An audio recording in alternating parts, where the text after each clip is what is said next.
ಉತ್ತರ ಕನ್ನಡ ಲೋಕಸಭೆ ಕಾಂಗ್ರೆಸ್ ಅಭ್ಯರ್ಥಿ ಅಂಜಲಿ ನಿಂಬಾಳ್ಕರ್ ರಣಕಹಳೆಯನ್ನು ಮೊಳಗಿಸ್ತಾ ಇದ್ದಾರೆ.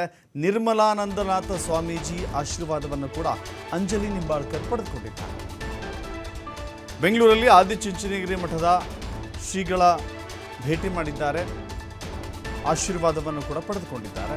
ಶ್ರೀಗಳ ಭೇಟಿ ವೇಳೆ ಉತ್ತರ ಕನ್ನಡ ಜಿಲ್ಲೆಯ ಉಸ್ತುವಾರಿ ಸಚಿವ ಮಂಕಾಳ ಸುಬ್ಬ ವೈದ್ಯ ಅವರು ಕೂಡ ಭಾಗಿಯಾಗಿದ್ದರು. ಆ ಮೂಲಕ ಚುನಾವಣೆಯ ಈ ಸಂದರ್ಭದಲ್ಲಿ ಅಂಜಲಿ ನಿಂಬಾಳ್ಕರ್ ಅವರು ಸ್ವಾಮೀಜಿಗಳ ಆಶೀರ್ವಾದವನ್ನು ಪಡೆದುಕೊಂಡಿದ್ದಾರೆ.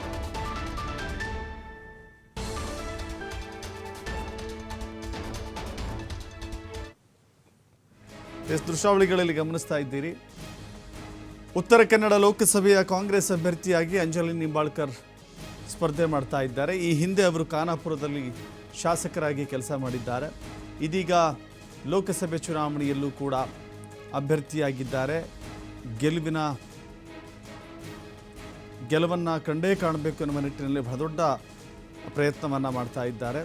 ಜನಗಳಿಗೆ ಭೇಟಿಯಾಗ್ತಾ ಇದ್ದಾರೆ. ಕ್ಷೇತ್ರದಲ್ಲಿ ಮಹಿಳೆಯರಿಗೆ ಭೇಟಿಯಾಗ್ತಾ ಇದ್ದಾರೆ.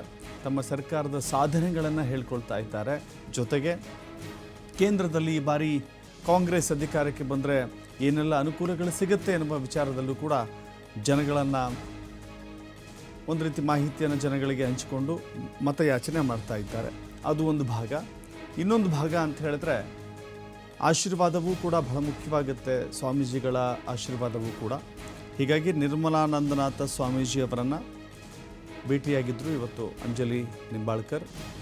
ಅಂಜಲಿಯವರು ಅವರ ಜೊತೆಗೆ ಚುನಾವಣೆಯ ಉಸ್ತುವಾರಿಯನ್ನು ವಹಿಸಿಕೊಂಡಿರುವಂಥ ಅದೇ ಜಿಲ್ಲೆಯವರೇ ಆಗಿರುವಂಥ ಉತ್ತರ ಕನ್ನಡದ ಶಾಸಕರಾಗಿ ಈಗ ಸಚಿವರಾಗಿ ಕೆಲಸ ಮಾಡ್ತಾ ಇರುವಂಥ ಮಂಕಾಳ ಸುಬ್ಬ ವೈದ್ಯ ಅವರು ಕೂಡ ಸಾಥ್ ನೀಡ್ತಾ ಇದ್ದಾರೆ. ಸ್ವಾಮೀಜಿಗಳಿಗೆ ಭೇಟಿಯಾಗಿ ಆಶೀರ್ವಾದವನ್ನು ಪಡೆದಿದ್ದಾರೆ. ಅದರ ಮೂಲಕ ಚುನಾವಣೆಯಲ್ಲಿ ಗೆಲ್ಲುವ ವಿಶ್ವಾಸದಲ್ಲಿ ಮುಂದುವರಿತಾ ಇದ್ದಾರೆ.